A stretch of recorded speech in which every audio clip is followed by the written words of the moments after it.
That's just us, really, for the most part.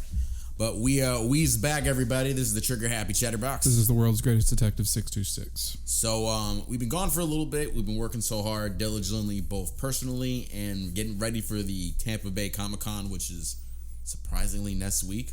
TBCC. So why does it feel like it's been not that long since we've gone to one? When was our last one? It was mega. Yeah, but like what days? I don't remember. It was like April, May-ish. No, it was May, so it was like 2 months basically. It was May. My days are running together. Yeah. 2 months went by so fast. It really did. And I mean, like, you and I have just been fucking busy, so it's moving, you know? It's 2 months. That's crazy. But I have an existential crisis on this podcast right now. Before we get into the the rest of the shit, guys, we want to let you know the scheduled dates for when we're going to be just around town or around conventions and stuff like that. So after Tampa Bay, we do have a bit of a couple months of a lapse of not going anywhere. But September, I think it's the 22nd to the 25th, me and your boy will be in Orlando for what appears to be my boy's first fighting game tournament he's going to. FGC. Oh, yes. We're going to see Otaku. We'll be there pretty much to interview the players and all that other stuff. So that will be September. Watch kids cry real tears. Oh, yeah. Especially Dragon Ball. Oh, dude. Motherfuckers be like, why did Ultra Instinct kick my ass?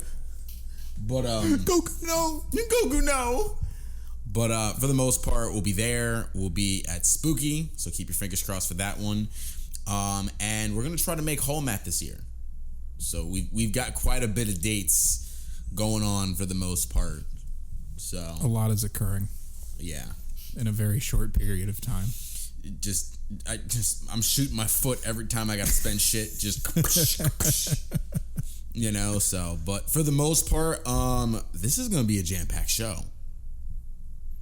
San Diego Comic-Con's going on. San Diego Comic-Con's going on. And you and I got a mountain of news. But my man, since you are the guests of this house, you go first. So like, there's gonna be no more Snyderverse movies. At least DC doesn't have any plans for those. But we knew that. Yeah, we knew that. We knew that. Let's be honest. I kind of knew that the Snyderverse was being sacrificed the moment the Snyder Cut was coming out. Right. I guess I kind of had an inkling when Whedon took over Justice League that I was just like, yeah, DC's gonna like this approach a lot more, and then they're just gonna go with that. That's fine, I guess, but I just wish Marvel and DC both had their shit together and had an overall plan for what they want to do with their universes. Right. It doesn't seem like they do right now. It seems like they're, very comfortable putting in, like one-off stories. There's nothing bad with one-off stories, but, I think the comic book industry, as far as cinema, has evolved to, allow people to be fine with shared universes and different heroes that they haven't heard of before. Right.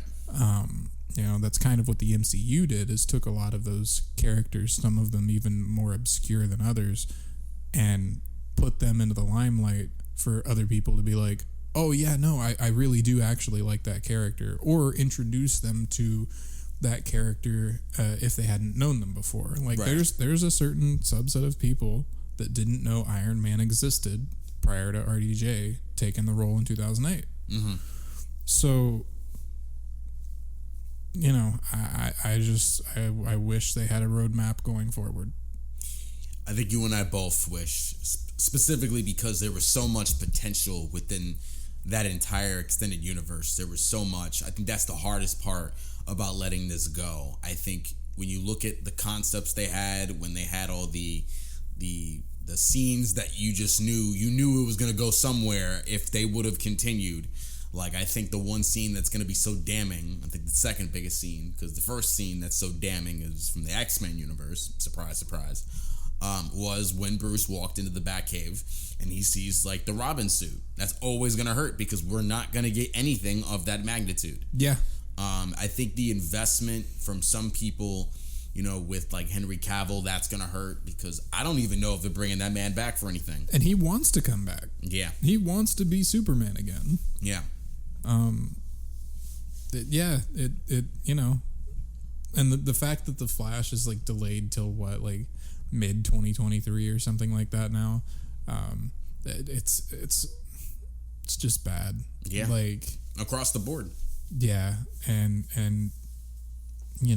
I feel like they're really trying to bring Michael Keaton back to help their revenue for that movie.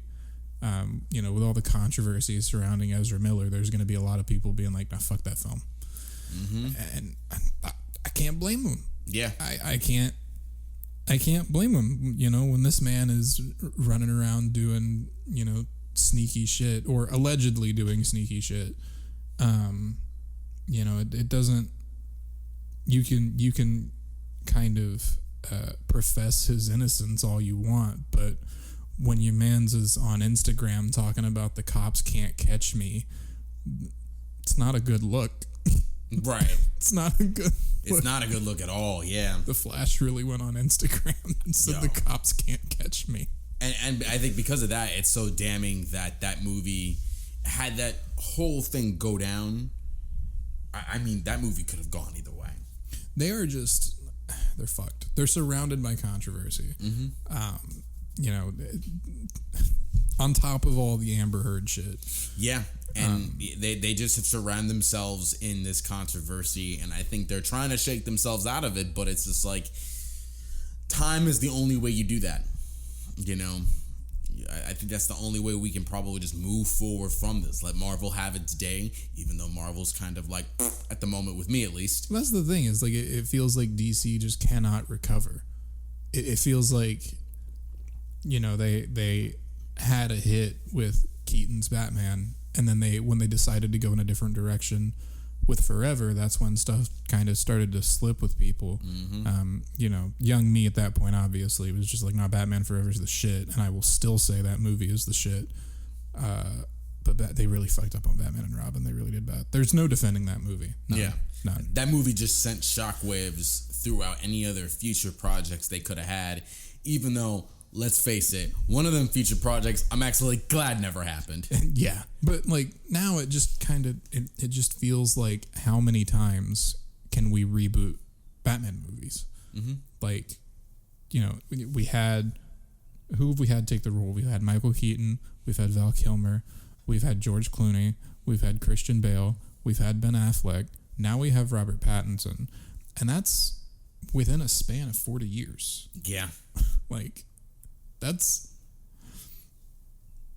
I feel like they need to do better with onboarding actors that are really in it for the long haul, not just, for the money and fame that accompanies it, but also for passion of the character. Yeah. It's kind of like Sam Witwer. Like, Sam Witwer's been involved in Star Wars for a long time. And then they did him dirty by making The Force Unleashed Legends, which that character, Starkiller, was based off of him. Like, it was literally his physical appearance in the game. Right. That would have been such an easy live action transition. But now he's still involved in Star Wars, but just doing other things. Like, he's doing the voice of Maul and a bunch of other background voices just for the love of the universe. Yeah.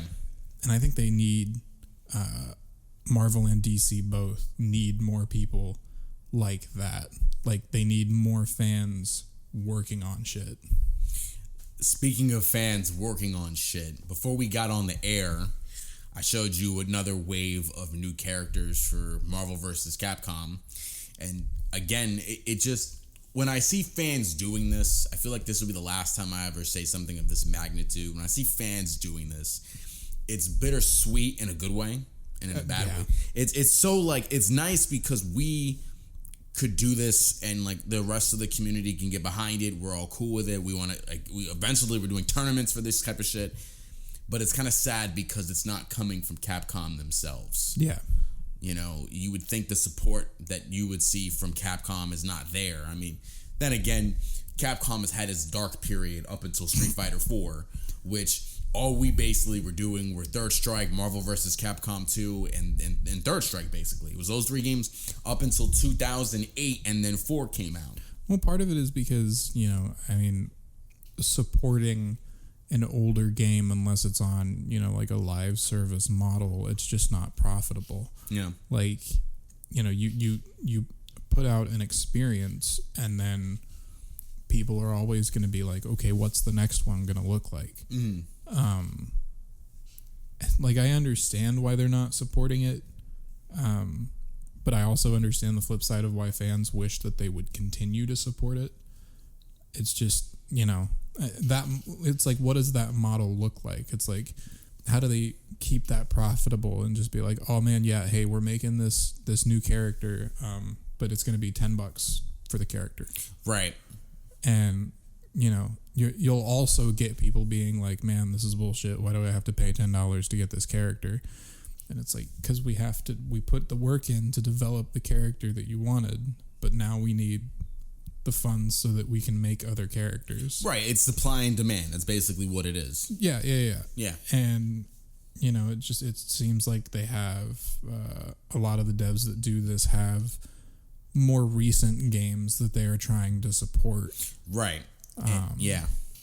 And I'm hoping, because of what you said, to add on top of it, that the love and support we get from 6, keep your fingers crossed, gets a freaking Marvel vs. Capcom 4. Yeah. So we could support more of this, because, man, it would be a good time to start. You get so many new characters now. Yeah. I mean, Marvel has developed and created new characters, and I think that, like, once we start asking, imagine Miss Marvel in fucking Marvel vs. Capcom 4 with, like, a fucking Mr. Fantastic arm. Like, that's a fucking assist there. That would be cool to see. Or, like, a Miles Morales here, or, Ironheart. We were talking about that, like, episodes ago on what we would want to do. But, it's cool to see, like, characters like Batsu, which I feel old as shit for mentioning Rival Schools. Because Rival Schools, like, that's Project Justice. That's, like, 99, 2000, 2001, where, like, it was just 3D fighters and polygons. But when I see Batsu, I'm like, oh my god, please let me get some. We already got Akira, right, or Asuka for Street Fighter 5. Like, that was a Rival Schools oriented character, and they threw it in for 5, and I'm like, wait a minute, like, are we gonna get Batsu for like 6? Because he would look sick in them graphics. Like, I'm sorry, Job, if Batsu gets put in 6. I'm going to put an extra week off and just grind out that. But, yeah, man. So, ask Slow to San Diego news. I know you got some stuff you want to talk about. Go for it, man. Yeah, you want to talk about John Wick 4 first? Don't do that to me.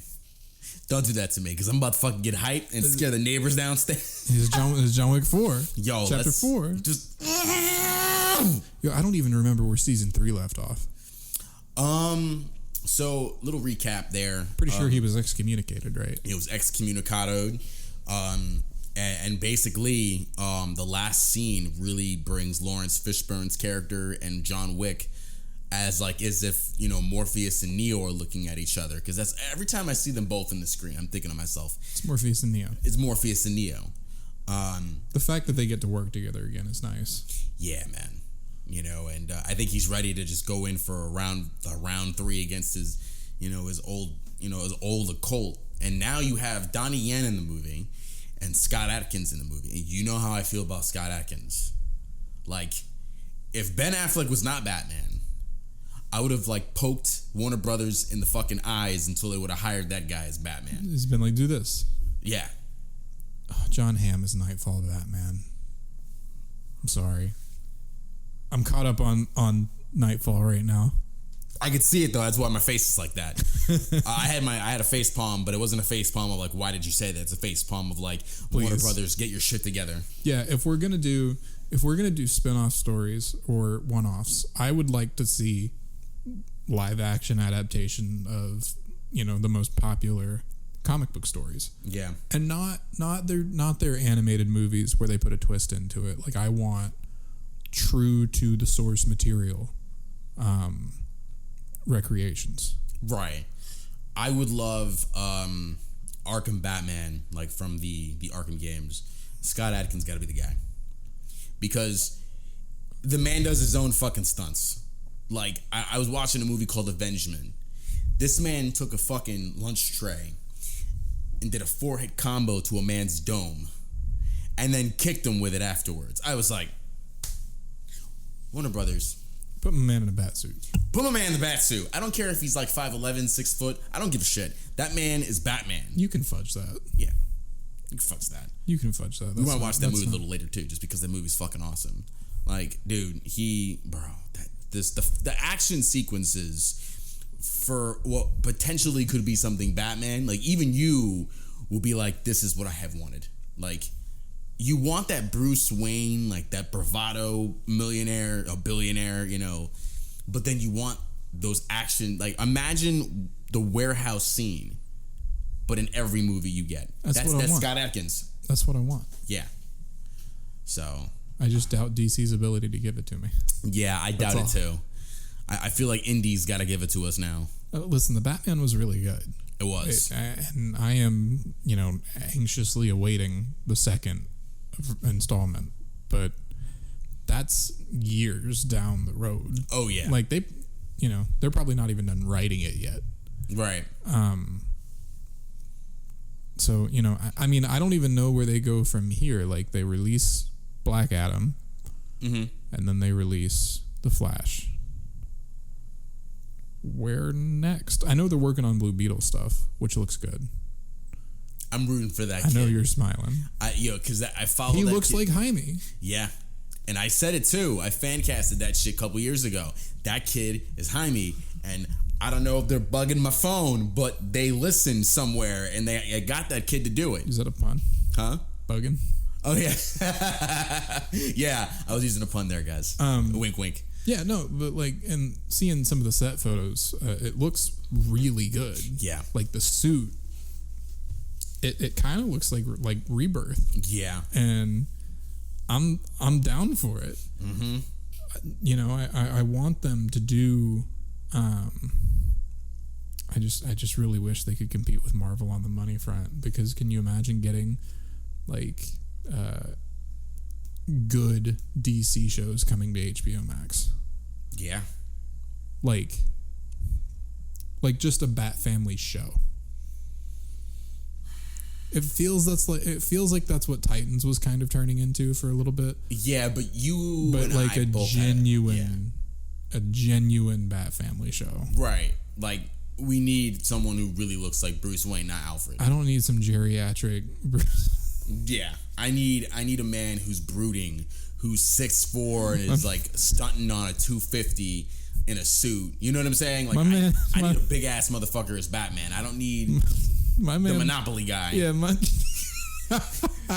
See, I knew I was gonna get you there though. You're wrong for that. I can ride my bike with no handlebars. Oh God, not Flowbox. No, but I don't need somebody who looks like he's gonna snap his ankles jumping out of the Batmobile. Like you can't do that. Like you have to make me believe that this man can jump across roofs. Yeah. Like in Titans, it really looked like this was a Batman who was retired already. Yeah. Like why are you giving me a Batman that looks like he's already pulling from his 401k? Like what?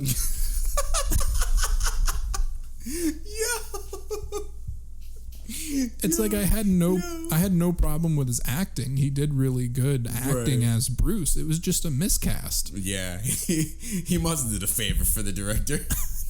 He must have. There's no way. Either that or drugs.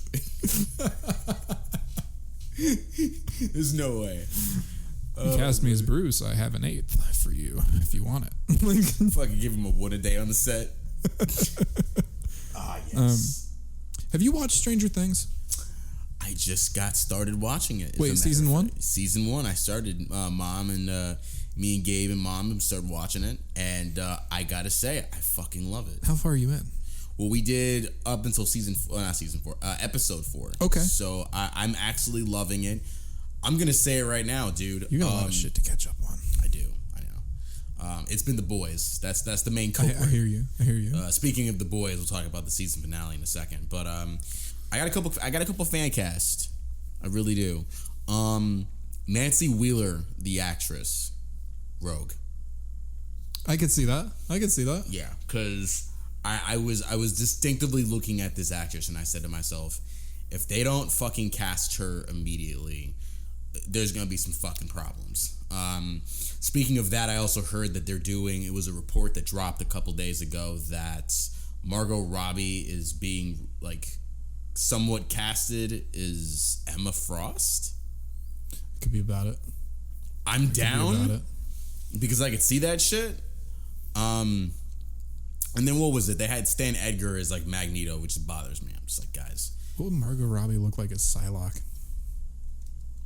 No, dude. No. I see what you were going for there. Okay. But no, I think it's got to be something like that. Oh no, hold on. I got it. Margot Robbie is Polaris. Okay. Because outside of The Gifted, Lorna is one of my favorite characters, like in like House of M, whatever the fucking case may be. Magneto's kids. I like Lorna's probably the best one outside of Wanda. Mm-hmm. She's, I think, in my opinion, Wanda still kicks her ass, but Lorna can probably give her a couple rounds. You know what I'm saying? You throw Frank. It's funny. I'll say that, right? And someone's like, "Oh, just throw Franklin in there. It ends immediately." I'm like, of course, that man could turn them into two fucking dicks. And then just walk off into the sunset. They're just two wiggling dildos. Well, it's like, whenever you're talking about who beats who, everybody always immediately goes to, oh, well, the Infinity Gauntlet. And it's like, don't fucking stop. Yeah, stop. That's so easy. That's like Superman and Kryptonite. Like, think of something else. Bringing that shit up. Yeah, that's exactly why they came up with, well, he's also, affected by magic, which makes a lot of sense. See, that's a better way of going about it, right? Like, getting Satara and giving you like magical batarangs. Cool. Well, I heard that there was somebody that was either cast as Zatanna or fan casted as her, and I don't remember who. I'd love to see Jamie Alexander as. I remember seeing it and being like, please, like. You imagine getting like a legit live action Zatanna and just everything, like all the spells are backwards, bro. I got Jamie Alexander like Lady Sif as her. Yeah, I got her as Zatanna because like they're not going anywhere with fucking Lady Sif, and if they are, they're not going anywhere to like the stratosphere with her. They're already pushing Lady Thor. Well, like, and so that's another thing that I want to talk about. Yeah. Do you think, like, Phase 4 has been kind of cash grabby? You want me to tell you the honest truth? So far, yeah. It's been kind of ass. It's all about honesty here. Yeah, it's been kind of ass. I feel like the only thing we've seen any real development from is Doctor Strange. And that wasn't even a lot. That was a little bit of Miss Marvel because they dropped the M word in there. Sorry for like some form of spoiler alert, guys. I know John's being a little bit of a scumbag, Steve, but they dropped that word, and I was like, oh, shit. I haven't seen it yet, but yeah. I did see that they're implying that she's not an Inhuman but a mutant. Yeah. So if that's how they're gonna introduce it, that's fine. Yeah, like I dig the idea of it. The show, it's probably way easier to explain than the Terrigen Mist and all that other bullshit that comes along with the Inhumans. Yeah, they could have went far worse with, their explanation than what we got. But I think it's I'd give that show like an 8 out of 10. It wasn't bad. It actually, you know me, I'm a sucker for, art imitates reality. Yeah, and the show tackles not only the regular superhuman tropes of, how to learn your powers, how to harness your abilities, shit like that, but it also tackles cultural significance, which I got a little bit of parallels from Black Panther when watching this. It was she's Israeli, or in this case, she's in that kind of ballpark. I don't mean to be, There were a lot of white supremacists dogging that show just because of that. And it's like, wait, just because you can't relate to the character, that means you hate the show? Yeah. Like, what are you... I'm with you. I think it's fucking stupid that someone wants to go ahead. Like, for example, you know what's fucking stupid? The person who gets the LOL of the week. Like, somebody's gonna clip this, but they're just like, yeah, I have a problem with the show. Oh, what's your problem, man? Like, is it poorly paced? Right. Is it not well written? Like, do you not like where they went with the story? And you go, no, she's not white. Like, yo, speaking of that, Jessica Alba said some shit recently. She said that there is, on quote, that she has a problem of it being too Caucasian in terms of the MCU. And I was just like, and I didn't want to be mean with it, but you know me, dude, I don't really give a fuck these days. Are you on a fucking time warp in terms of things? There is so much diversity within the characters. I don't understand where the hell you come. I find it interesting that I have a person who played a character who is white, who's going to tell me that there's no, diversity within Marvel. I find that funny. Yeah. I'm getting a case of you ain't getting called, so you upset. Yeah. Well, like, it's a thing where I think they could do with more diversity. Like, I don't think it's non-existent within the MCU. But I think the fact that we're getting characters like Miss Marvel and Black Panther and War Machine are really good. Granted, there are a lot of white characters in the MCU, and that's kind of just the nature of comics at the time that those characters were written. Like, back in the 40s, there were not that many black characters. Yeah. Like, just about every comic book you picked up was, written about a white person. Right. Tony Stark, Batman, just a bunch of characters. There was definitely a lack of diversity in early comics, which is where a lot of these characters are pulled from, because they are just getting started. Yeah. Basically. Like, as they start onboarding more characters, we'll start to see some of the more obscure characters that people have started to love recently. I think it's only a matter of time before we see live action Miles. Yeah. Oh, 100%. So, like, I get her point. I just think it was worded incorrectly. It really was. If she wants to be part of the MCU again as Sue Storm, I never had a genuine issue with that. The only issue I really had, and I was talking about this with Matt Hellsoldier, which of course that's from the FGC. We had a conversation over the Fantastic Four, and I said, a lot of people would love to see John Krasinski and his wife come in as Sue Storm and as Mr. Fantastic. Only problem is that she doesn't want to have a 6-movie deal. Understandable. You have other shit you want to do. A Quiet Place 3, 4, and 5. That'd be cool. However, I said it like this. If you want her on board, you're going to have to throw a consolation prize. And I mean a 6'4" consolation prize in the form of Dwayne Johnson as the thing. Because apparently she loved him in Jungle Cruise and the both of them had a fucking kick-ass time. You want someone who also can vibe with her on set? Throw him in there. I mean, I feel bad for John Krasinski because she's going to fucking ignore him. But I mean, if you want her to be on board for the next 6 movies, you're going to need something more than just, hey, this is what we can give you. You're working with your husband. Deuces. Yeah, I mean, I can't. I get not wanting to be tied down to a big movie deal because, depending on how that contract is worded, they could pay you like a flat rate for each film. Yeah. And if each film gets more and more, successful, then you're just kind of taking an L as far as your profits are concerned. Mm-hmm. You just kind of turn into the rest of us. Yeah, pretty much. Profit sharing? What's that? Here's your $10. Go fetch. But that's one of the smartest things that RDJ did was that he took them to the fucking cleaners over his contracts, and they knew they couldn't let him go because he made himself so valuable. Being the first. Kind of the first, if you don't count that Hulk movie that predates Iron Man. Yeah. Which I've heard is canon technically. I have yet to watch it. But time out. You've never seen the Norton film?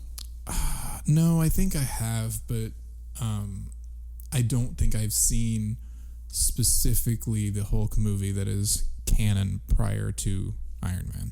Okay, so I'll give you Cliff Notes. It was good, but Norton's an asshole. Yeah, like I think I've seen the first Norton one, but then I think when the Incredible Hulk rolled around and they did the one with Abomination in it. Oh, okay. I didn't see that one. So we're talking about the Ang Lee film you haven't seen. Yeah, I haven't seen that. Okay, you dodged the even bigger bullet. Because that movie really was ugly. It was Absorbing Man, and my man was like, he was actually green. It was ugly green. It was like they slapped. He looked like he fought against the big ass life size Crayola crayon that was green, and he fucking lost. Ooh. And then like you see him fight off against the Absorbing Man, and you're like, what the? You're fighting a fucking bubble, guy. Like this is up in the air and shit. He's yelling at him, and I'm like, this makes no sense to me. It's just, why the fuck? Like I said it years ago, when me and Eric were in a podcast together. He was like, we were talking about the Incredible Hulk movie. I was like, that shit's like right up there with like every natural catastrophe in the world within the 20th century. Oof. That's how fucking bad that movie is, right?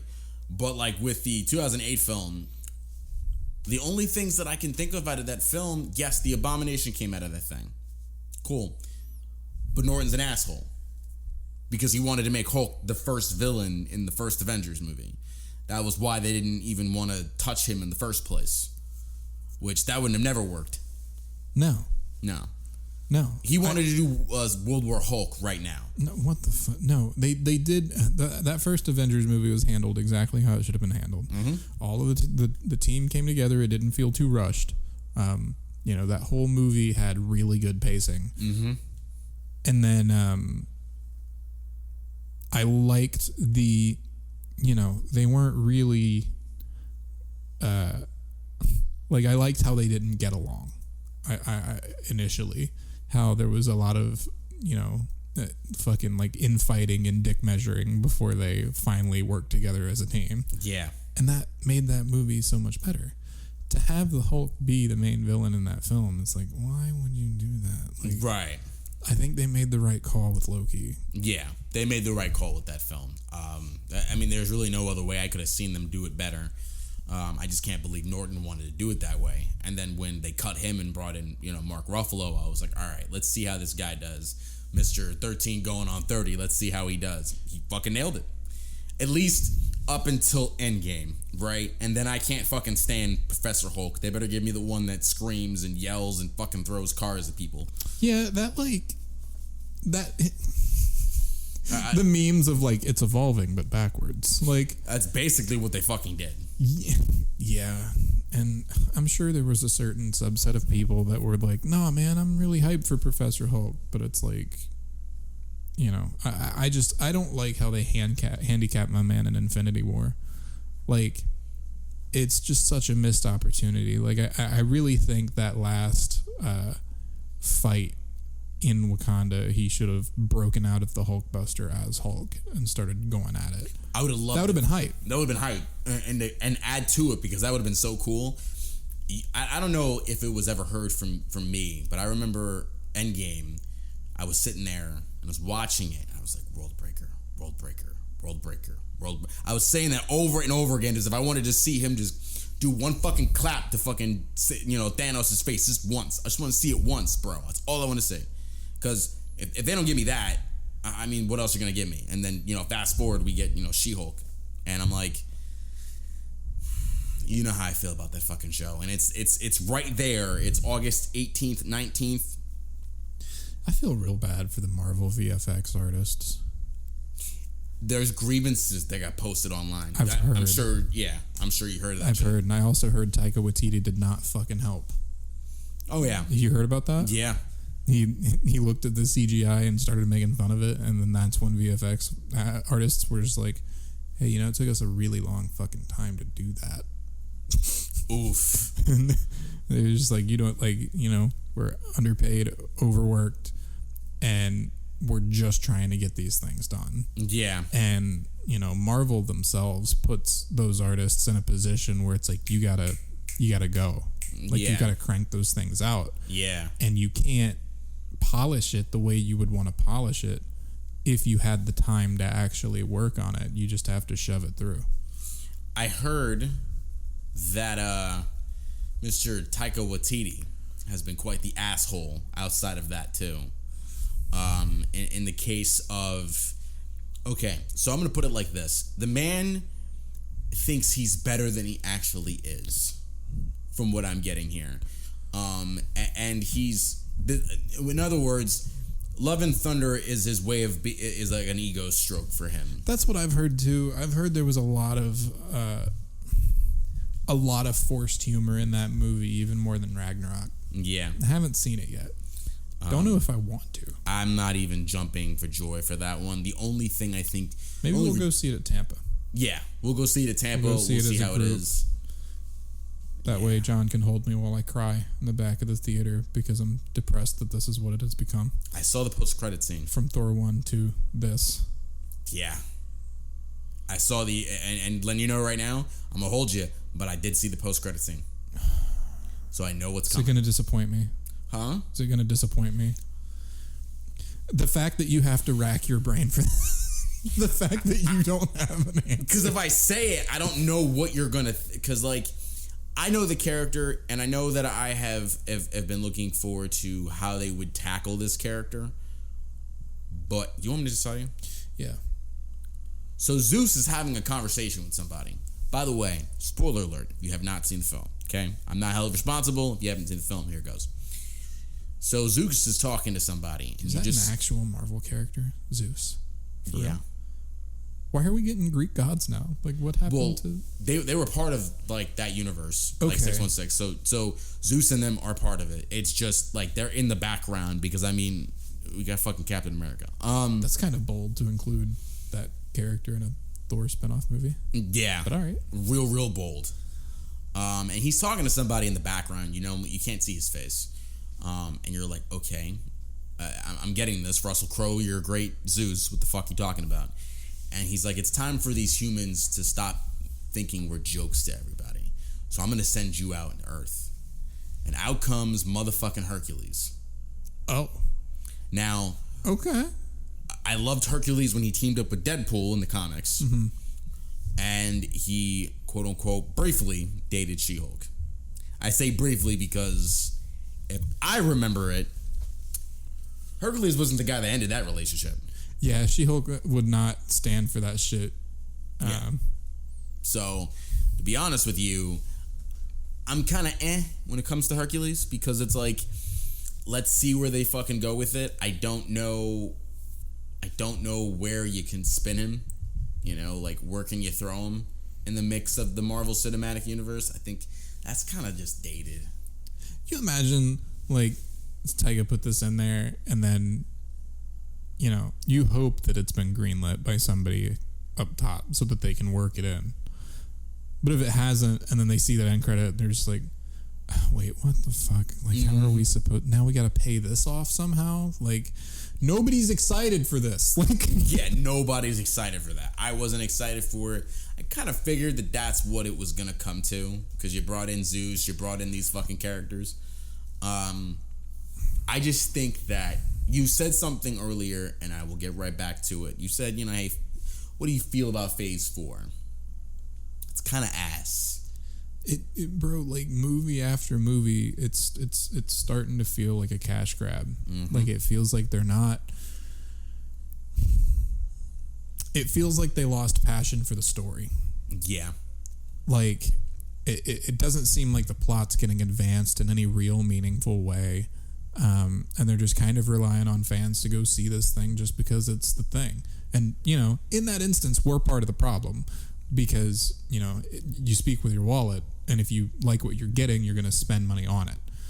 So, I don't know, man. It's also a weird thing with the movie industry, though, because outside of leaks and spoilers, to have an opinion of the film, you kind of have to go see it. And that only adds to the box office numbers, and the box office numbers, as inflated as they'll be, will be like, oh, people love this shit. And it's like, no, that just means people went to go see it. Like, yeah. Like, usually what'll happen if your movie's ass is what we saw, oh man, what was it? Was it back in Justice League, or was it Suicide Squad? It was one of those two movies where fans just collectively just went, this movie was shit. and then they didn't go see the next couple. I think it was Star Wars. You think it was Star Wars? I think it was Star Wars. Okay. I think The Last Jedi came out and people went, fuck this. Mm-hmm. And then Solo came out after that and they didn't go see Solo. Yeah. So Solo had ass box office numbers. And then Rise of Skywalker came out and a little more people came to see that than they did Solo, but it was still way lower than The Last Jedi. Right. And right. like, because that's how you lose fans' goodwill, is that you come out with a story that's specifically intended to subvert expectations. Right. Or you completely misuse and mishandle the characters that you have on your plate, and you just make jokes out of them. Mm-hmm. And that kind of feels like what Thor is going to be. It was that question that I mentioned to our old castmate, and it was about years ago. Just because a movie has high box office numbers, is it well received? And I remember how goofy of a question that was to the person. But fast forward to now, is it all that goofy to make that statement now?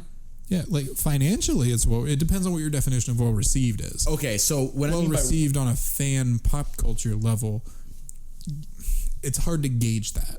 Okay, let's tackle that. So when it comes to Thor: Love and Thunder, box office numbers the first week was good. Mm-hmm. But then it kind of fell off a fucking cliff afterwards because of just opinions and things started to chime in. How we said the humor was forced and everything else. So overall, when you wrap it into the first 3 weeks, because I feel like it's generally a good idea to kind of gauge what was going on, what has been going on. The first month. So numbers versus the reception. Like, that's what I mean, the definition of it. Like, giving you the first 3 weeks, this movie, since it's fresh and new. Yeah. I'm not going to step into, like, years past this movie right as it stands. Yeah. So. Yeah, what I'm saying is, like, the definition of it being well-received, you have two separate versions. You have the corporate version of whether it's financially well-received, which a lot of Marvel movies are financially well-received these days. And that's kind of all they care about, I think. And then you have, on a personal fan level, whether it's well received as a film. One of the, I think one of the more critically acclaimed, well received Marvel movies in current Phase 4 is No Way Home. Yeah. Yep.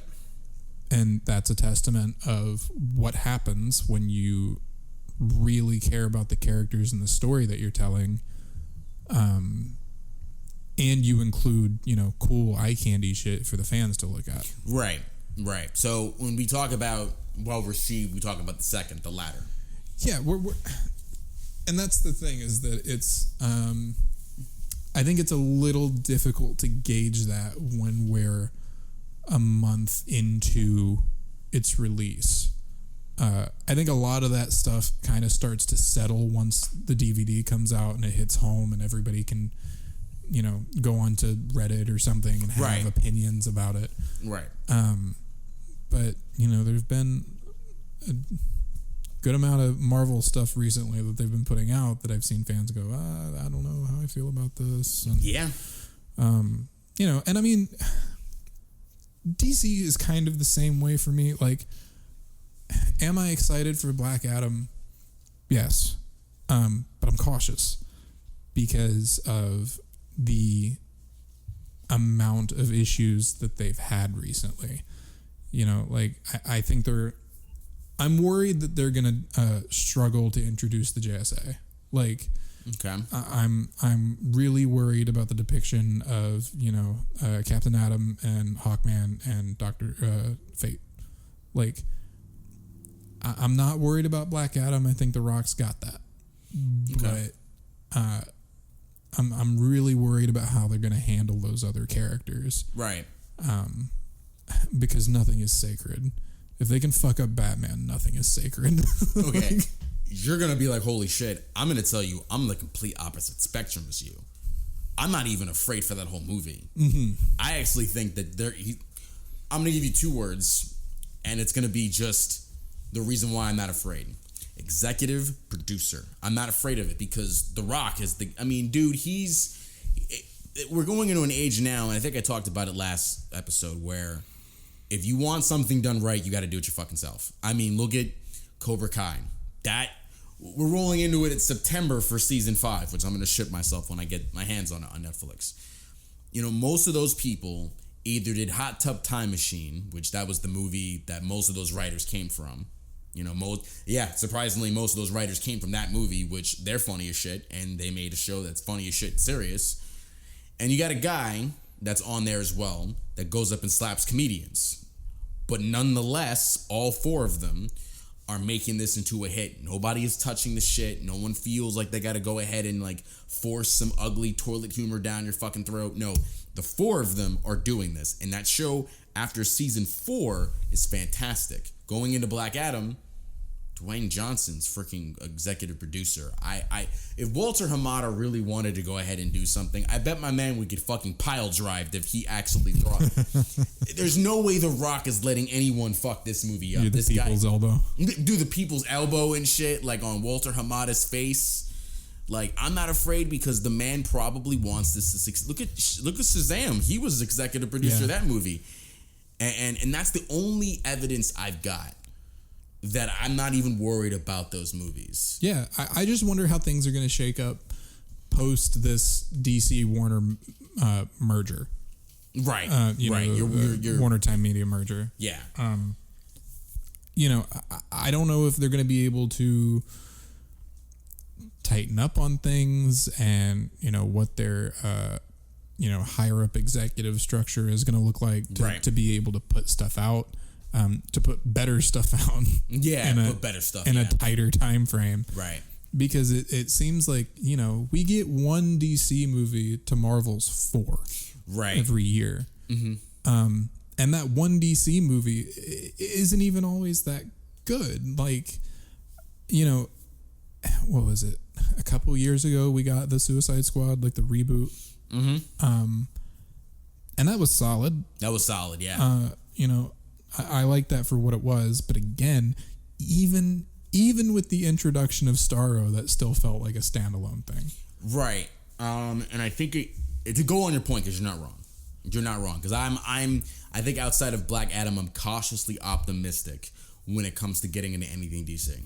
I feel like that's, for me at least, that's the correct term for at least my side of the tracks, because I'm right there with you. Yeah, anything R-Pat Batman, I'm on board. Yeah. And I think it's because the right chefs are in the kitchen. Yeah. I think when you have the right chefs, the right ingredients, the right recipe, you make something great. You need people who are not only, you know, passionate about it, but they know how to press this and make it happen. I think when people went into Multiverse, they weren't even questioning the movie. Mm-hmm. And granted, that movie was kind of for some others, but nobody questioned it because, you know, Sam Raimi was part of it. Now that's where, if Black Adam fucks up, that's when people are going to look at it and be like, well, what does Multiverse of Madness and Black Adam have in common? You have people that they trusted and they flip-flopped the movie, and that's what happened. Like, I like Multiverse as much as anything. I put it up like 7.58, but there are some people who put that movie at 5, and it's for reasons being that maybe they mishandled and misrepresented characters. I mean, I don't feel that way, but I can understand it. Like, on the devil's advocate side of things. Because I'm reading Keyboard Warriors from all walks of life, and I'm like, oof. I just think, like... But yeah, I feel you there being cautious about it. Well, I think what DC is trying to do and has been trying to do for a long time is be more artistic about how they, release their movies. Like, DC movies don't seem to follow a specific formula. Yeah, they don't. Like, they're all very much their own self-contained thing. Like, the tonality even is different from, something like Man of Steel to BVS to, a Snyder Cut Justice League to the Suicide Squad to, now Black Adam. They all feel like they have a different tone. Yeah. And I think Marvel has the opposite problem, where they have gotten too comfortable and settled themselves into a formula, and they've painted themselves into a box where it's like, oh, this is what we expect out of a Marvel movie. We want some funny ha-has, then we want some action, then we want some funny ha-has in the action, and that's it. Yeah. And I think Multiverse of Madness was one of the many steps they're taking to try to break themselves out of that, because it had a lot of horror elements to it. Yeah. While still retaining some of the formula that they're used to. You know, I'm not saying that there's anything particularly wrong with their formula, but I am saying it can get old, i.e. Thor: Love and Thunder. Right. And to go on top of that, because you're not wrong, because I do see that formula out there. I think one way you break it, in my honest opinion, is if you put visionaries that want to take it to the next level. Yeah, and I feel like early MCU was that. Yeah. I feel like early MCU, like you know, Captain America: The First Avenger, Iron Man 1 and 2, Thor. That stuff had what DC has right now, where it feels different. Mm-hmm. You know, from movie to movie, you know, the Iron Man movies being a little funnier than the initial ones, but you know, you kind of have to give that its leeway to do that, because we're talking about, you know, a drunk ass billionaire who's getting in this essential like war machine to fuck around. Right. So there's got to be some humor. Right. I always think about him just laying in the donut. That was always my favorite scene from that. Yeah. Just him laying in the donut. Just laying in the donut eating. I think if you wanted to, I mean, there's a lot of other people that I would love to see themselves dip their toes in the MCU a little bit. I think one person who's gotten my respect is Bryce Dallas Howard. And she's been directing a little bit of the Star Wars stuff. I would love to see her dip her toe in there in terms of directing, because she has a different visionary than most people. Yeah. If I had to think of others who could be director vision, I'd like to see Ryan Coogler come back, but I don't know if he's too busy doing Creed. Mm-hmm. Because I know he's bouncing between Creed and Black Panther, and like those are the two movies that like for sure you know that he's doing something for that. I'm gonna really take a hard right on this one. Not politically, but just you know. Hopefully not. Yeah. Ooh, no. Because when I say hard right, everyone's like, "Really, John? You're that?" And no, chill out, dude. John says hard right, and everybody goes, "Woo!" Yeah, woo! Ow! Don't make that noise. You know, scares black folk. Don't do that. Oh yeah. It's Aries Spears joke. Where the fuck they at? Hey, what the fuck? Oh shit! But Jordan Peele needs to jump into that. I think one character. But I'd like to see him just tackle one character, and that'd be Miles. One character. I can see that.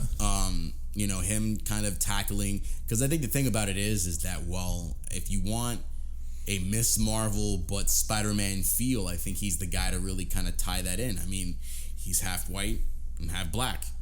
Miles is half black, half Puerto Rican. And now I'm not saying we have to tie him in because of those things. But it goes back to what we were saying last episode about when you're trying to, you know, put forth a diverse character, whether it's, you know, whatever media you're using, whether it's comics, books, movies, TV shows, it's important to have somebody on that project with that background who can say, no, don't do it that way, do it this way. Yeah. You know, that way stuff hits the viewer in a way that is, I don't know what, appropriate, I guess is the word to say, so that you can avoid a Miles Morales Thor situation. Yeah. Oh, yeah. And then, you know, they're wheeling in other characters like Luke Cage and Jessica Jones. Luke Cage, I'm not saying it's the only way you got to hit it, but what made that show amazing was it tied in, you know, the 90s in terms of like Wu-Tang and the fight scenes. Yeah. But it also tied in the 70s radicalist kind of feel whenever scene to scene was going on. Like season 1 was perfect, even though the pacing for the movie, I mean the show took to like the middle of the season, and then you were like, oh shit, all hands on deck. It was a slow pace, yeah. Yeah, it was a slow pace. Season 2, I think it was amazing. Another person I think needs to jump into this, and I think if she really wanted to tie herself into like a Shang-Chi in the future, Lucy Liu did like 2 episodes for that whole season in Luke Cage. The directing was great, and she did all that. She needs to be part of it. Like, I would say, like, someone like Lucy Liu or Bryce Dallas Howard here or Jordan Peele here. Like, these are people who take it and they move it in their own different, like what you're saying, right. Just to throw names in there is to, if someone's asking, well, like who has those kind of visionaries to make it feel different? Those are the people that do. Right. And, you know, I think with the reception to Thor Love and Thunder, it's kind of evident that people are getting tired of the cookie cutter. Yeah. They're getting tired of getting these very rigid outlined Marvel movies where it's just, you know, a lot of funnies, not a lot of character development. Well, I don't want to say not a lot of character development, but not a lot of story progression. Mm-hmm. And then that's kind of it. It's like you need to strike while the iron's hot. Right. What people want more of right now is more Avengers stuff to figure out where the Avengers are at, and more Spider-Man shit. That's what people want. Yeah. And then they want those two, and then, I mean, with... Also X-Men. Yo, just the fact that we're getting 97 and people, like, had a stroke over, are you guys giving us movie shit? Like, just... Do you low-key feel like they're... So, we know that they dropped Mutant in the Miss Marvel show. Mm-hmm. Do you feel like they're trying to, like, substitute the X-Men as their replacement for the Inhumans since the Inhumans didn't fucking go well? I mean, it's the biggest F you to Ike Perlmutter, I can tell you that right now. Like Inhumans comes out, everybody goes, ah, and they go, okay, maybe same story with X-Men. Yeah. And everybody's just like, okay. Like, I feel like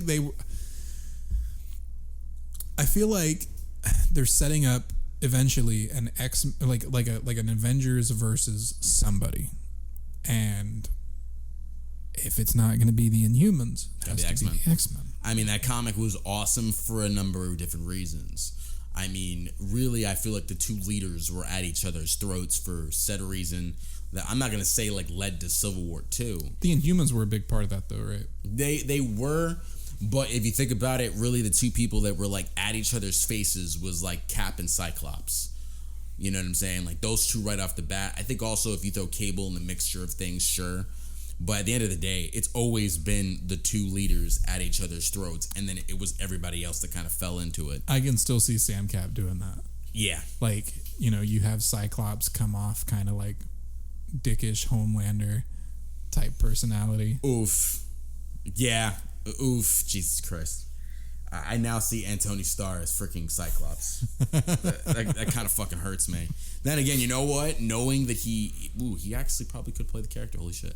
I'm thinking about him in like a visor. I'm like, wait a minute, hold on a second. But no, I could see them, like, I could see it right now. They're in the offices right now. They've got Ike Perlmutter, they've got all of freaking Disney, and they've got Feige, and Feige's about to throw this fucking master plan about swinging the X-Men as a substitute for the Inhumans.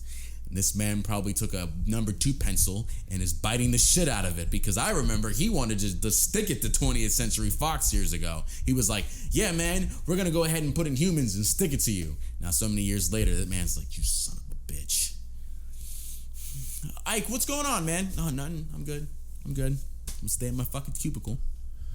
Yeah, I just... Fuck you. There's a lot of mistakes that they made with that. I don't even think they tried to tie it into anything Marvel. Like, I think they just kind of released the Inhumans as a standalone thing, but also Marvel, in the hopes that Marvel fans would go out of their way and be like, oh, now I gotta go get invested in this. And it's like, yeah. Nah, you have to put it in the existing continuity. That's how the shared universe shit works. Yeah. Like, you have to fold them into the existing story. Just give me the fucking dog. Well, and that sucks because comic books don't work that way.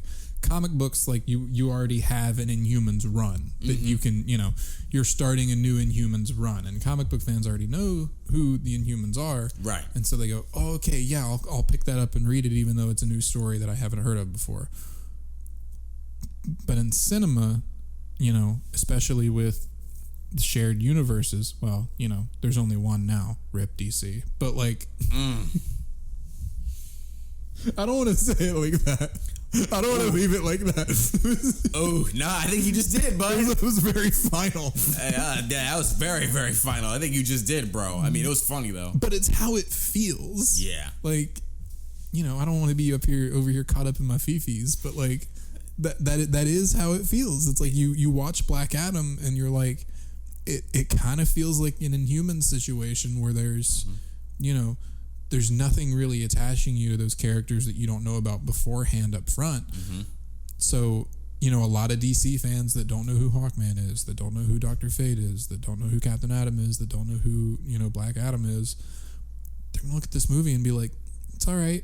Where's Batman? Like, yeah, I can see how people could say that. It's what a lot of Marvel fans did with the Inhumans. Yeah, I mean, I just want a Superman Black Adam fight.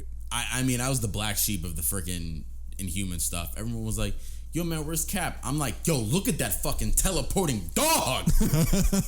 I didn't fucking say any of that shit. I was just like, look at Lockjaw.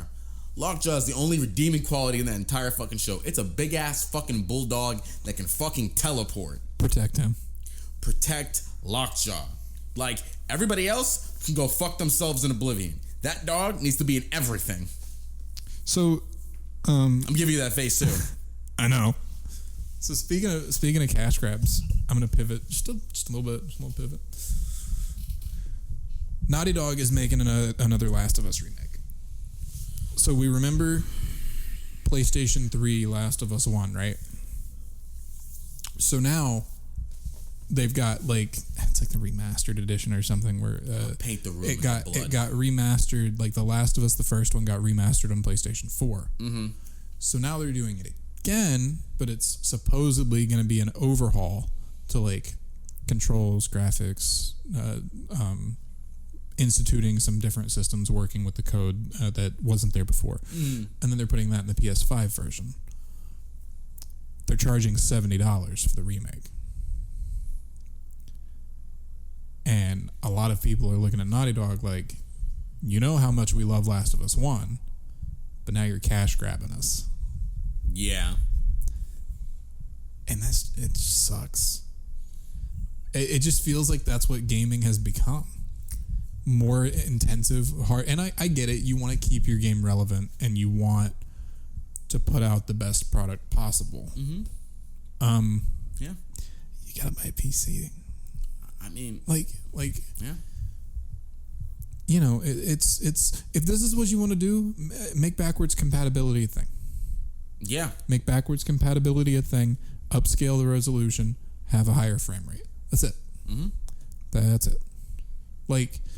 Is it nice that they go in there and they put all the bells and whistles on it? Sure. Is it $70 nice? No. You know what Naughty Dog could do?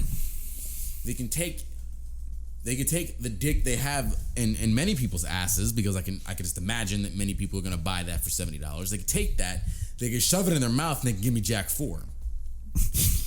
Right? You're never going to let Jack 4 go. Hell fucking no, I'm not. No, dude. Hear me out here, okay? If they did a remaster of 1, 2, and 3 and gave me 4 for a whopping $150, and Jack 4 is like the fucking masterpiece that I see in my head and many others' heads, I'm gonna spend $150 for all 4 of those games. Because if Naughty Dog were to get their heads out of their fucking asses and really put it to the whole, because dude, if I was to get Tony on this phone right now, he'll tell you the same shit. They have set the bar for them doing maybe 3 more games after Jack 3, because he's the prophecy. He's Mar. He creates things. He's an inventor. He's a god essentially. Jack. You could do 3 other games, but yet Naughty Dog, instead of making a great masterpiece, decides to hover around fucking SJWs all fucking day and just want to piss me off. And that's why I said at the beginning, I just want to paint the room in their fucking blood right now. Oof. They have a masterpiece in their face, but they rather go ahead and hover around a game. No offense. The game is kind of dead. Love the game. Love it to death. 1, not 2. 1's beautiful. 2, it's beautifully pleasing, but it looks good. The story was not there. Yeah, it wasn't there. It makes me want to Batsu drop kick somebody, and you've seen that just recently. Yeah. So if I was Naughty Dog, give me 1, 2, and 3 Jack. And I mean, imagine fucking Jack and Daxter in Unreal Engine 5. Give me that shit and 4, and I'll give you $200. I feel you. I'll give you $200 flat. As a matter of fact, just out of a courtesy, and we're talking about John Wick, a professional courtesy, I will give you fucking $250 because you did it. So, staying in the same realm of game development. Okay, I'm all ears. Capcom revealed that you're getting classic Street Fighter 2 costumes in Street Fighter 6. I know, I'm fucking thrilled for that. You saw that? I'm like, okay, cool. I get beardless Ryu with that suit looking the way that it is. I get Chun-Li with the boots because the flip-flops, I mean, they're nice and everything, but they remind me of Mulan too much. And then you're probably going to get the same thing for, Zangief and Akuma and the rest of them. That's what I'm talking about. Capcom is giving me what the fuck I actually want, and I will spend the money for all those fucking costumes. Well, and that's how you do a live service. Like, that's how you keep that game supported. It's like, hey, yo, like, we're doing original, like we're doing a Third Strike Ryu outfit. $5. So many fans would be like, yeah, dude, $5, fuck, chump change. Take my $5. Like, fucking give you 10 just for this game existence. Because it's so amazing that they are finally getting with the fucking program of how things should go. I'm so down for this game and its mechanics that anything else additionally, I don't fucking mind paying for. Yeah, I feel you. Speaking of fan service, and fan service done right to the point that I'm ecstatic, your cousin is ecstatic for it. They're making an adult version of Avatar: The Last Airbender. And all I have to say about that, I'm gonna back up here because this is not good enough. I'm gonna fucking yell this right now. It's about fucking time. Fuck Legend of Korra. They should have done that before the Legend of Korra, for sure. They should have, yeah. They should have. Because after he defeats the Fire Lord, you're like, where the fuck does he go? Right. Like, what happens? Like, does he just retire? Like, yeah. what occurs? And then in the Legend of Korra, when he's like bearded, you're just like, I guess he retired. Like, yeah, I guess he retired. They show little flashbacks. Then they show a picture of him with his 3 fucking kids. I got a hot take though. I think that this series is going to help people grow an appreciation for Legend of Korra because it's going to be that bridge that connects the two. Yes, and I hope it does, but I hope Legend of Korra just jumps off a bridge. Oof. Because, look, I'm not saying the show wasn't good. It did have its good merits. You know what I'm saying? I did get to see that Aang repopulated the fucking earthbending temple with earthbenders. Cool. And not to mention the thing that I said the most of, because I had a full-blown black moment when I saw freaking Aang older. I was like, homie, puberty hits you hard. Bro, you went from penguin sledding to just manslinging. Like, that is a man. Like, I can see why Katara was like, I'm gonna get married to you. Have you seen that man in a picture? That man looks like he is slinging. Like, full beard, masculine fucking Chad jaw. Yeah, she was like, we're having 4 kids in a hut. Let's go. I don't give a shit about anything. Go Avatar state in my cheeks, bro. Oh, jeez. Just slapping cheeks, bro.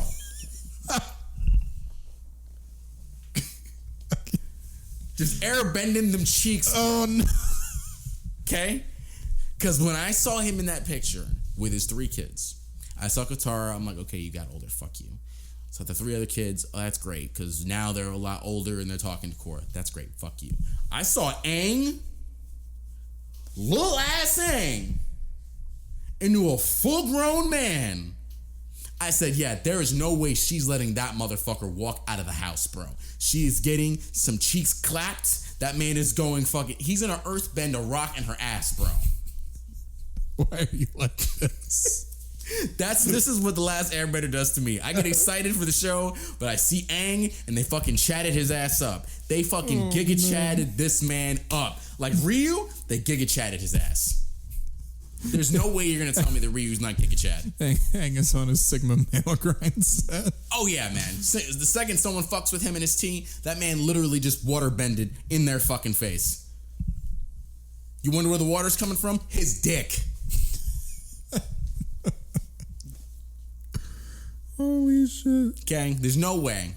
They made this man a Chad, and Katara was like, yo, we're getting married, we're having kids, you can repopulate the fucking earth-bending kingdom with my ass cheeks, let's go. That's what she did. And I'm excited for the show, moving on to the humor, because you also get to see Zuko. Dude looks fucking amazing. The costume design they have with him. Sokka looks cool. Hopefully they're going to just like make his story and really build his story up. Freaking Toph is in there. Dude, the fact that she was a general in Legend of Korra and now we get to see her kind of rise up to that. Homie, I want to see that shit. And I'm just excited. I want them to kind of take this to a whole new level where he meets a newer threat. And that newer threat is really a lot more menacing and a lot more scarier than, you know, the fucking Fire Lord. Even though that was his destiny in the first place, but still. Yeah. So. Sounds hype. I know, I went through all that. I want to talk about something also that Ubisoft did to do me dirty. This is something we were talking about on the phone a while ago. Yeah, we were. So a lot of Ubisoft games are getting decommissioned. What they mean by decommissioned is that they're being severed from their servers. Mm-hmm.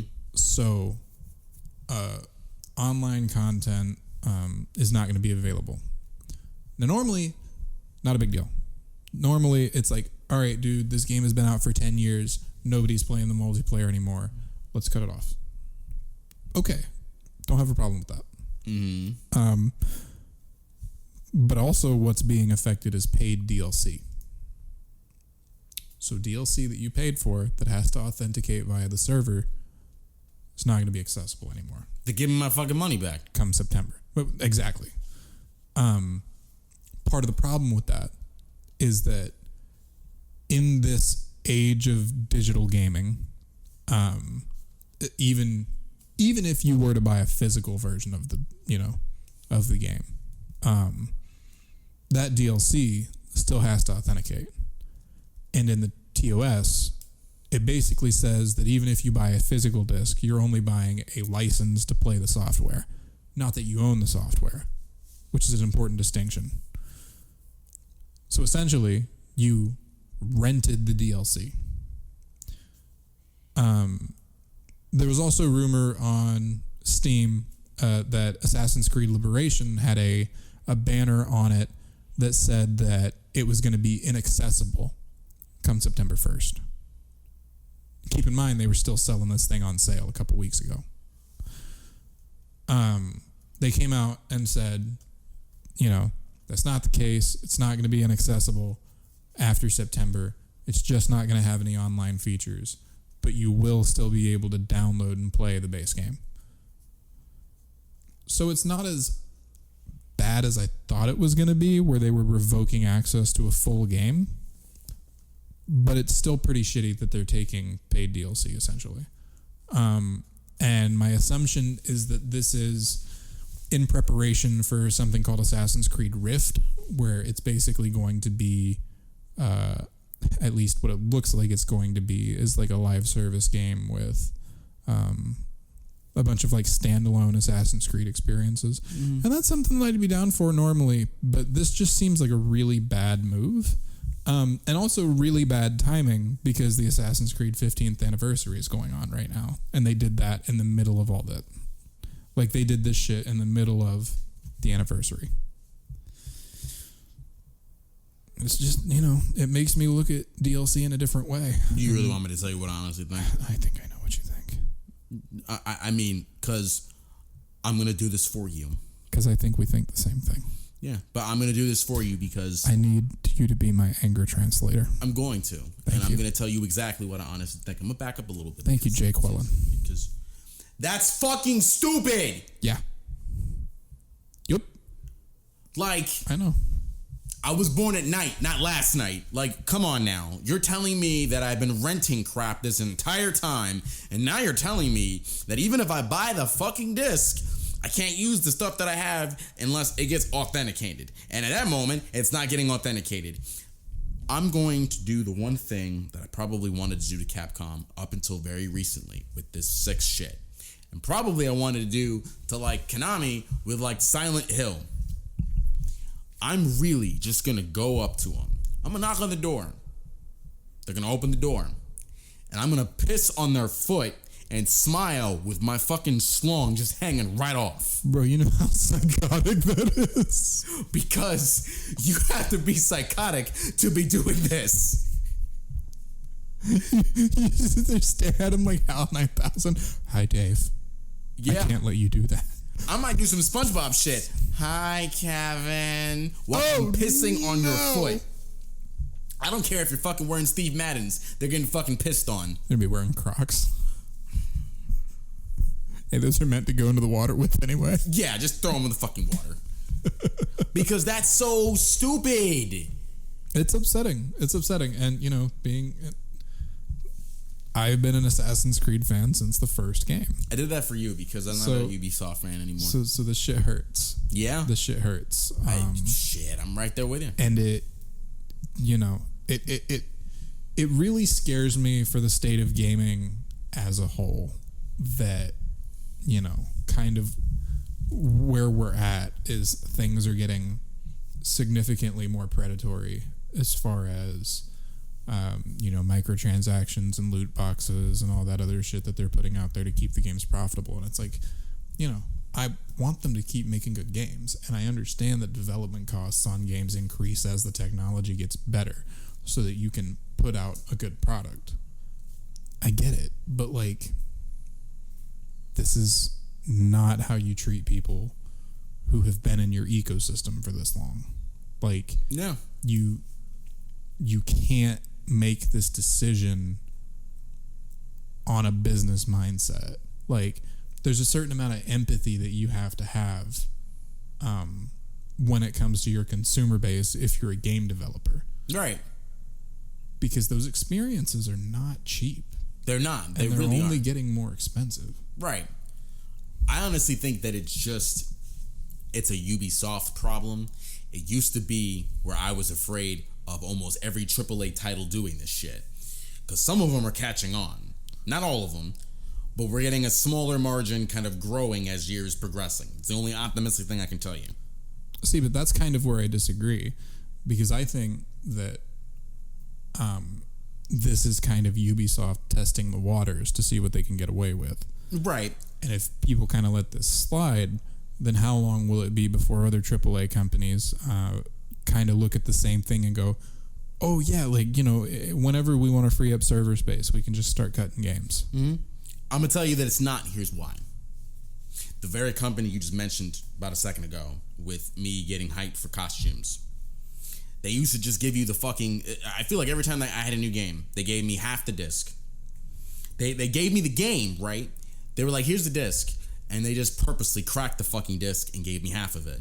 But then I'll have to pay for the other half of that disc with other characters. And that used to piss a lot of us off over the last, 7, 8, 9, 10 years.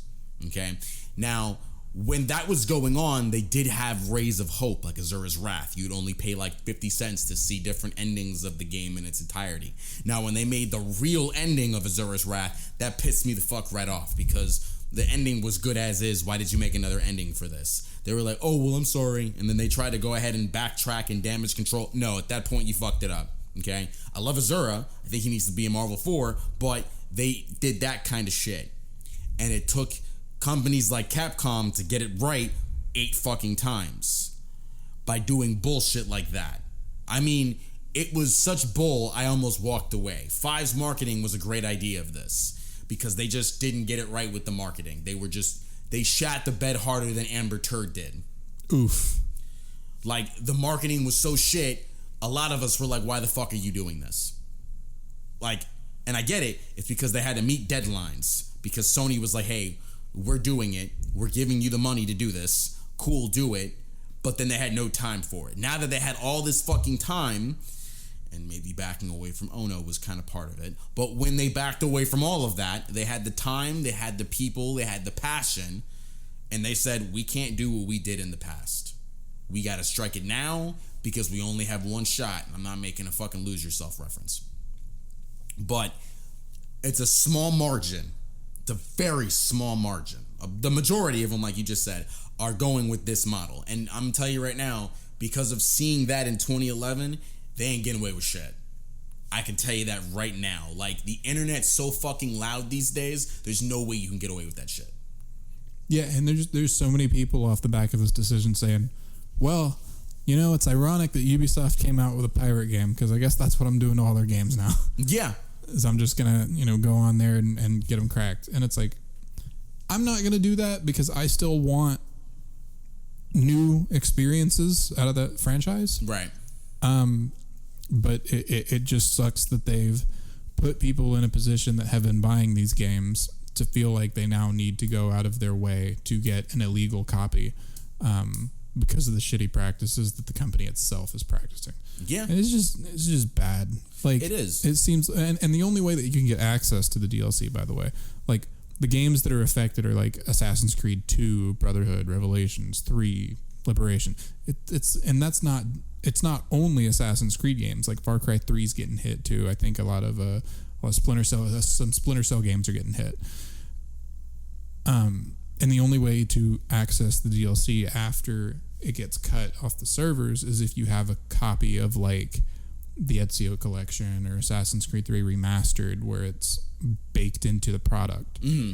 Other than that, like if you were a loyal fan and you bought the original copies, go fuck yourself. Right. That's how it feels. I think another company that I can add for support over what I'm saying is Square Enix, to a degree. Because, I mean, I didn't think in a million years we were ever going to get like a fucking 7, franchise on its own, and then maybe getting Kingdom Hearts 4, which, dude, after 3, I thought it was over. Yeah. After 3, I thought it was a kaputz. But no, they're making 7 into their own franchise, which I'm going to tell you looks pretty fucking nice. And a lot of it has to do with the fact that maybe a lot of us were asking for more of that shit. You know what I'm saying? And then you got, Kingdom Hearts 4, where granted I'm a little afraid because it looks a little too real. I miss the cartoony kind of look. But when games go from one to another and it's taken with the same care. Star Wars and Kingdom Hearts 4? Star Wars and Kingdom Hearts 4? Yo, let me fucking see that shit. You have companies that Fight understand Vader with a Keyblade. Yo, imagine the handle that Reva has, and that's a Keyblade on its own. Yo, I'm just saying. And it's just spinning. I'm just saying Vader working with the Heartless fits. Yeah, that does. Let me get some shit like that guy.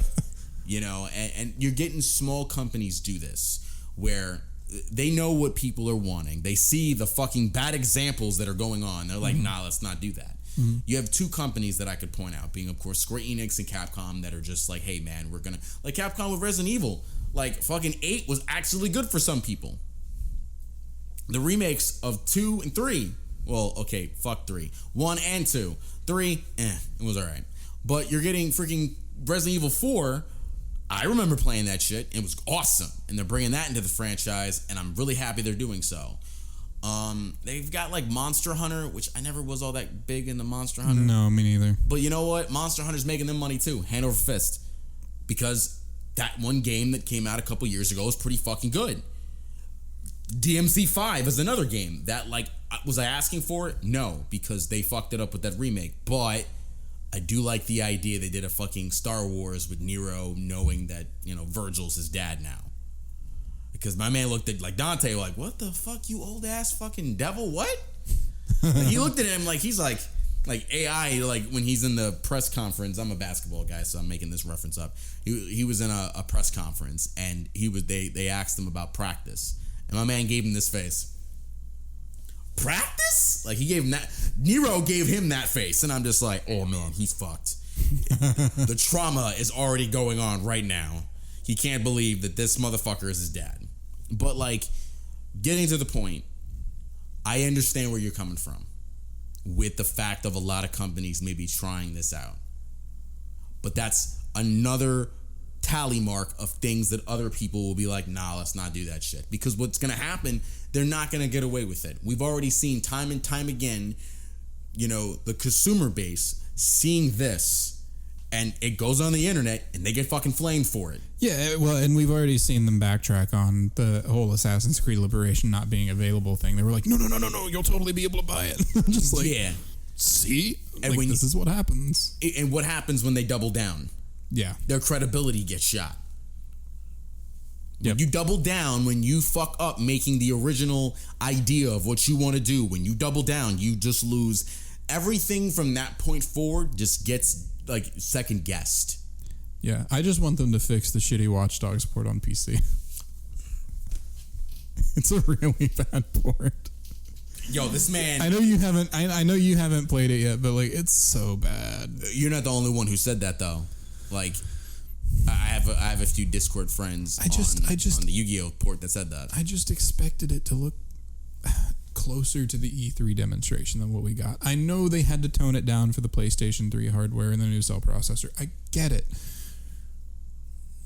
But PCs are tough as shit. Mm-hmm. They can run some fucking games. As long as you don't fuck it up.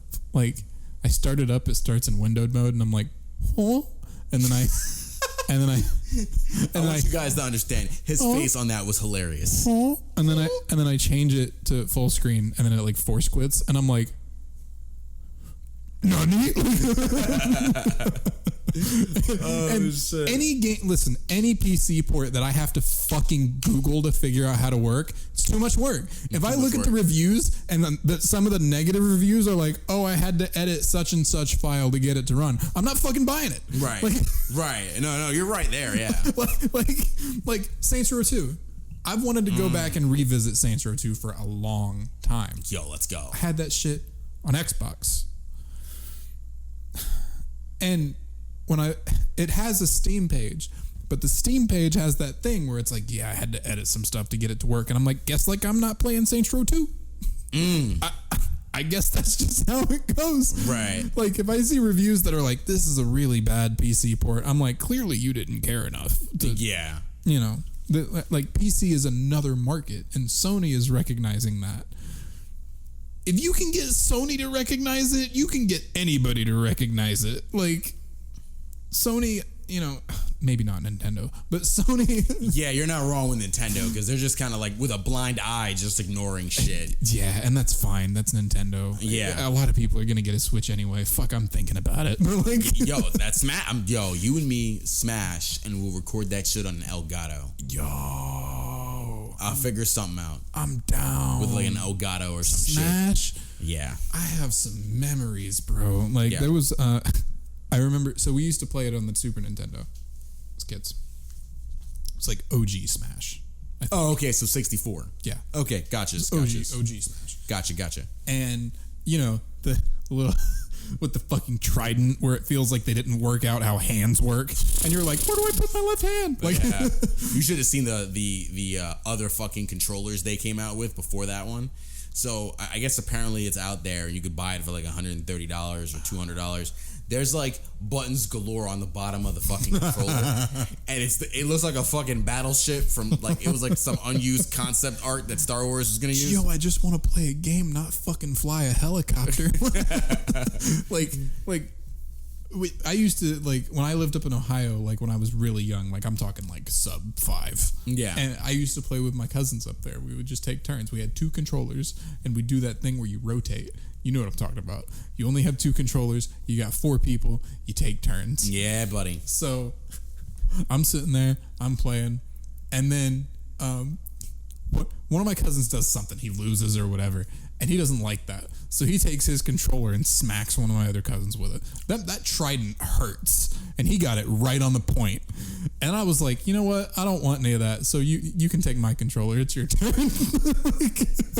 Damn. Yo, it's just one of those things I will never forget. People used to wild out about Smash. Like, they still do. I mean, I made a grown-ass man upset when I played... They're doing a DC version of that. Have you seen that? Yeah. Well, it's not a DC version, but it's like a Warner Brothers version of Smash Brothers. But you see that Mortal Kombat trilogy right there, right? Yeah. I made a grown man pissed off with the N64 version because I used to play Noob Saibot on there. That's where my love for Noob Saibot first started. Did the aggression shit and did a brutality, and my man fucking left the party. Just grown ass man fucking left, and I was just like fucking 7 years old with a banana N64 controller with a Wu-Tang sticker on the side. What happened? Just bringing the motherfucking ruckus. Bring the motherfucking ruckus. I remember like the old Sega Batman games. Do you remember those were amazing. But like, Multiverses. I don't know when that releases. I don't even know if I'm excited for it. But they are leaning into the Shaggy Ultra Instinct meme. Yeah. You seen? They are. He powers up. Oh yeah. That's just amazing. I love how now that's canon. Oh my god. That's yeah, canon. yeah. Like the actor that did him in that live action movie was just like, no. Like that's a real thing. It's the weed, bro. It's the weed. It's the weed. It's the weed. There's this moment where he's hangry and he just handles his business. Right. Gotham Knights got new gameplay showing Batgirl. I think we're still not excited for that game. Fuck that game. I'm gonna get it to try it. I'm gonna see what it's like. If it's good, I'll let you know. Okay. It won't be, but I'll let you know. I love how you dismiss this whole game as the way that I have. This game's not gonna be ass. Yeah, no. I mean, I'm gonna play it for the story to see where it goes, but I know it's gonna be brutal. Listen, our Gotham Knights will be at Tampa. I know. We go next week. I know. I just know it's gonna be really bad. Like. It's literally DC Marvel's Avengers. It feels like when I'm watching the characters fighting on screen, I'm like, this is not satisfying to me. This does not have Arkham combat. This is not what I wanted. Mm-hmm. It just feels like they're gonna have a certain amount of HP. I'm gonna spend 5 minutes beating on some fucking low level goon that doesn't know shit about fuck. Mm-hmm. I'm just gonna be fighting a random bank robber for 6 minutes. Like, how much health did they give you and why? Why do you hit me so hard? What's that about? I have armor, you don't. But it just, the costumes look really good in it, what they're dropping. So at least they don't have that problem, with the Marvel's Avengers reskins where they're just like, yo, do you want to buy Iron Man but the same skin you already have in a different color? Pay me $20. And it's like, at least they don't have that and their skins look different and inspired and iconic.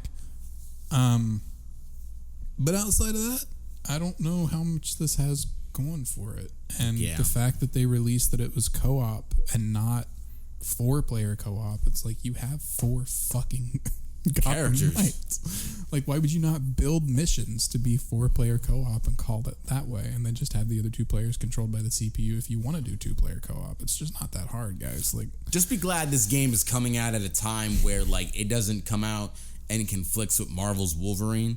Because if that game ever were to come out during buying the Marvel's same year, Wolverine so fast. Marvel's Wolverine I just need Steve Bloom to do that whole game. Like rest in piss to the movie, but I just remember playing on PS2 X-Men Origins Wolverine. That was the only thing that was good about it. My God, bro. That game was amazing. I distinctly remembered the snow level where you have to sense people, with Logan's abilities. And he's got the fucking wires on his head and shit, and you're just tearing people up. Mm-hmm. It's just like, bro, this is what a Wolverine game is. Like, imagine a M for mature Wolverine game where my man does a combo where he rips your chest open, your chest cavity, and then he takes both of his claws, here's Johnny from the fucking Shining, but he takes both of your fucking parts of your face right off. Yo, what if we see some brutal shit? What if we see a Spider-Man PS4 cameo in this game?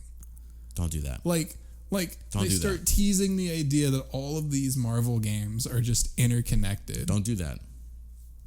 No, that's a good thing, because at the same time it's a bad thing because John will be fucking broke. Okay, because I'm going to support this thing through and through, and I might have to buy fucking 6, 7, 8 copies to get him across. Keep doing this shit. Just imagine an open world Sam Cap game. Like an open world Marvel game where you can swap characters out. That just sounds amazing. Maybe in the future. But homies, we are going to go take care of some business because we have some things getting ready for Tampa. But keep in mind that we are on every platform. Remember, obviously Podbean, iTunes, Spotify, Iheartradio. We're everywhere. Also, continue giving questions, because quite frankly, one of my questions that I was given to online was horror games. And I was like, well, Until Dawn was probably the recent one that I played. Yeah. But the Resident Evil games always have a spot in my heart, whether you play the remastered ones or you play the real ugly polygon ones. It was Dead Space for me. I'm not a big horror fan game. Gotcha. But like...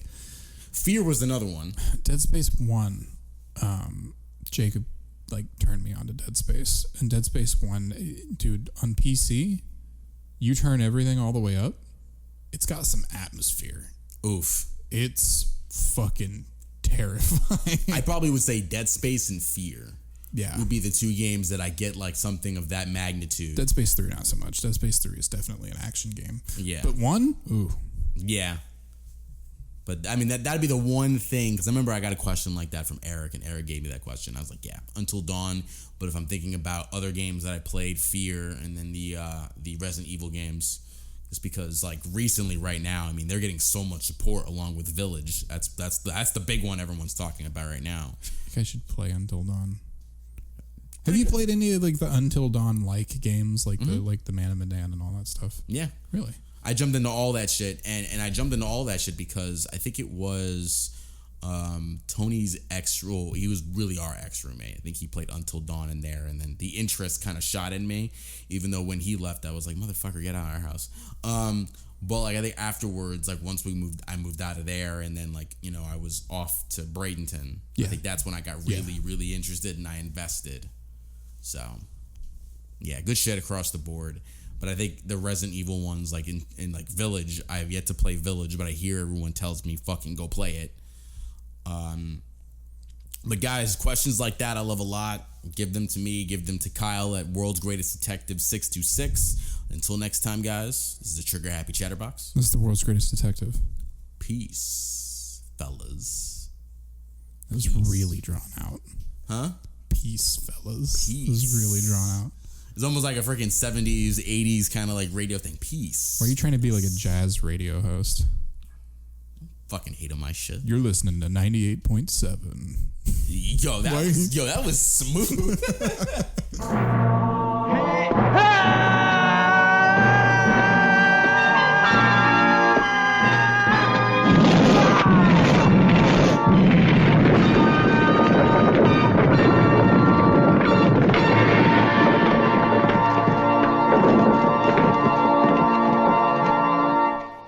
You're